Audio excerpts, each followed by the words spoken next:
This is Cornbread's review. Hey, this is Cornbread's review. This is Cornbread's review. Talk about the hottest movies, old and new.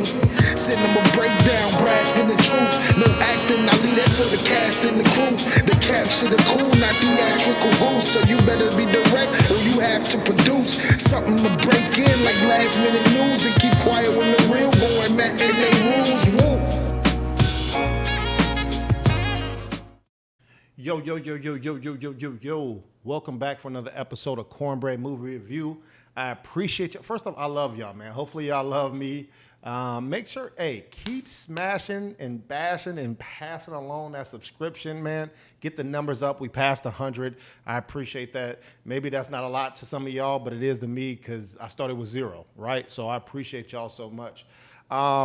I'm back for another Cornbread Movie Review, man. We ain't talking about no TV shows, another episode. I told you I'm hitting y'all every week. I ain't let y'all down yet, right? All right, I'm just making sure. But today, we are going to, make sure you like and subscribe to the A Square podcast, too. Make sure you get those subscriptions up there, too.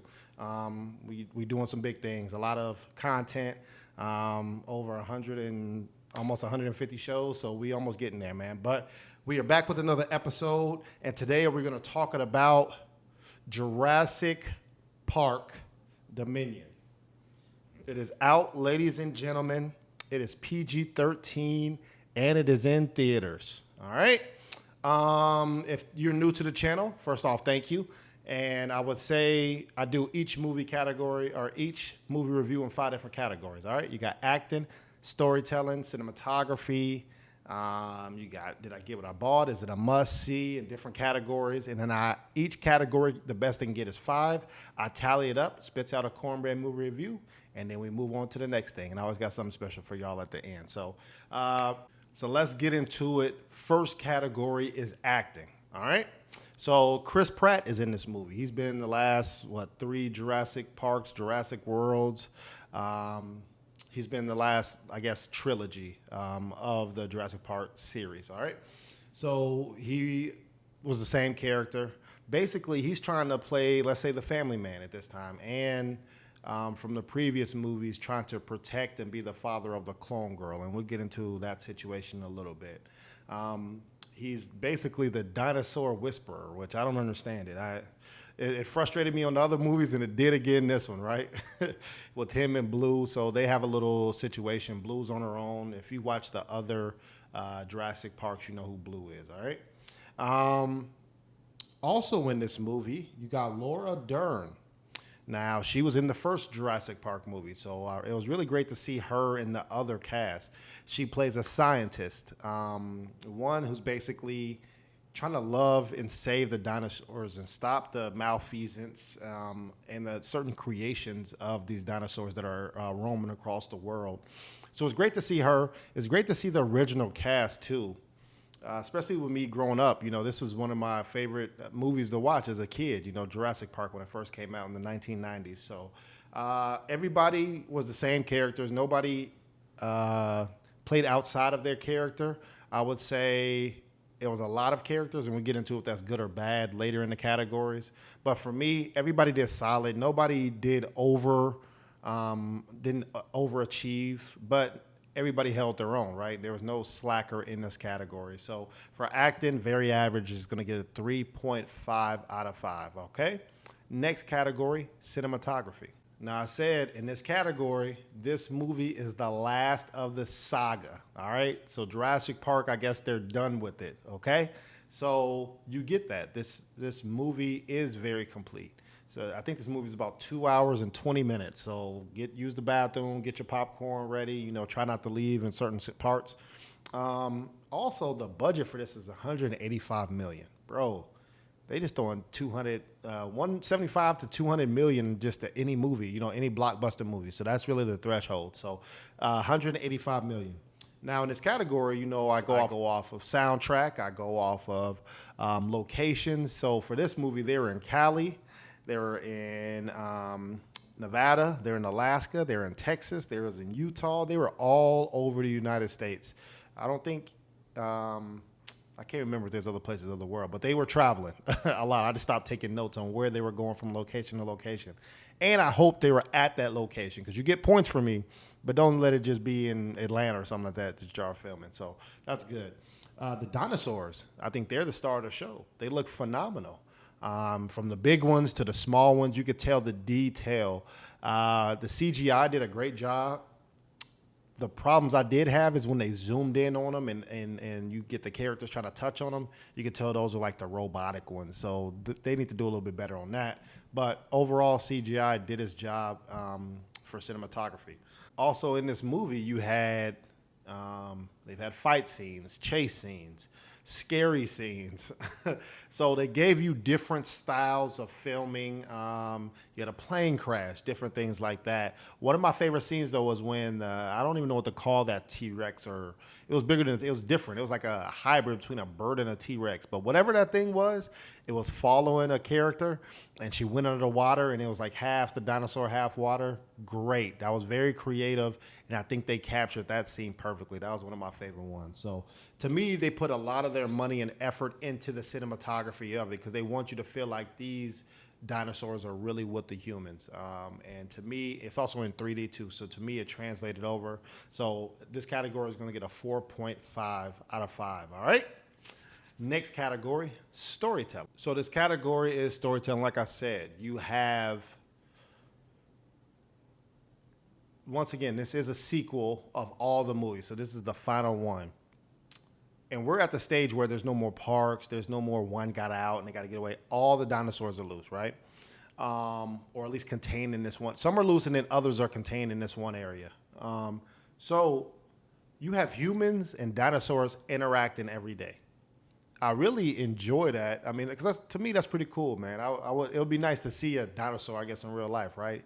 But that also puts humans on check that we're not the apex predator anymore. You know, we're not the top of the food chain.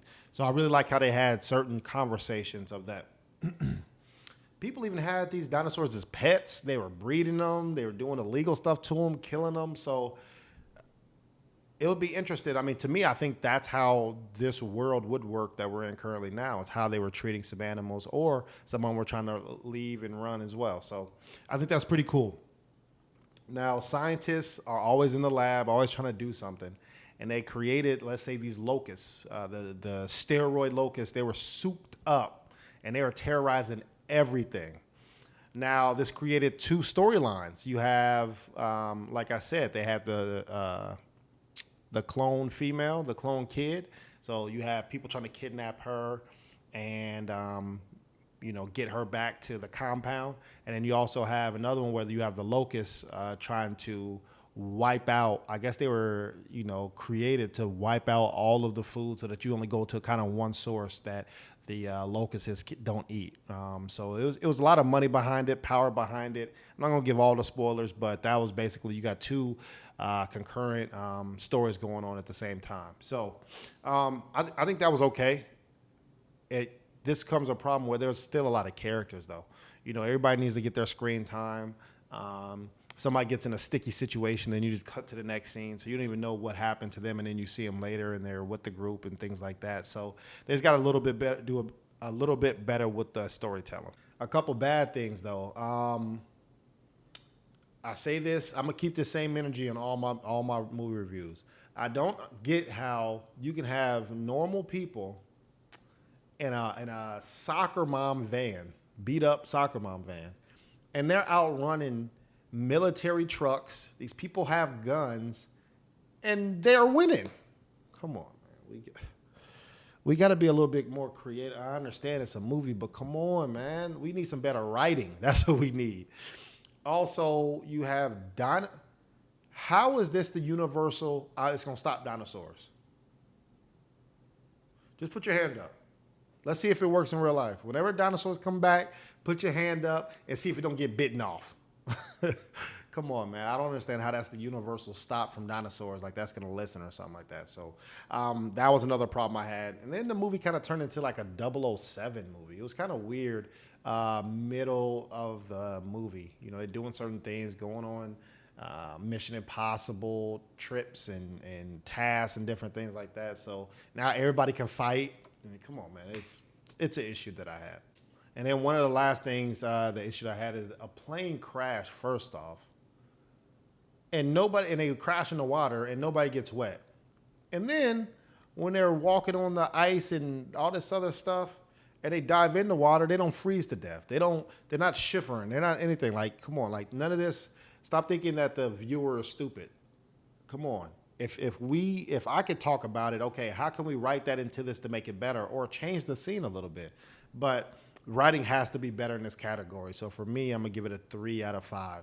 All right. I think they completed the whole mission of Jurassic Park, but to get to that ending, I did have an issue with. All right. Next category. Did I get what I bought? Now, once again, this movie is in theaters. It's in 3D, so you'll probably pay anywhere from $12 to $20. All right, maybe even more depending on location and what days you see it in. Like I said earlier, it does beg the question.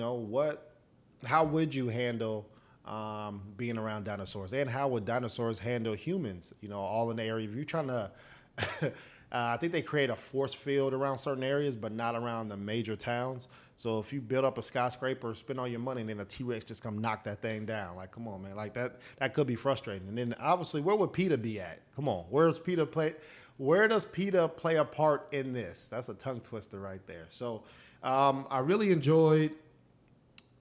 There was a lot of dinosaurs, and that's kind of what I came for. Like, oh, what's the new dinosaurs that they're cooking up that I'm going to see? But they also have some oldies but goodies in this movie. And then who would be king of the jungle? You don't have wolves and lions. I didn't see, they was getting smacked around by these dinosaurs. So that'll be interesting to see who is the king of the jungle. You got your T-Rexes. You got your bird mixed with a T-Rex. I don't know. I apologize for the people out there who know what dinosaur I'm talking about, but the one joint who could fly, who's a beast, man. He was doing his thing. So that was pretty cool.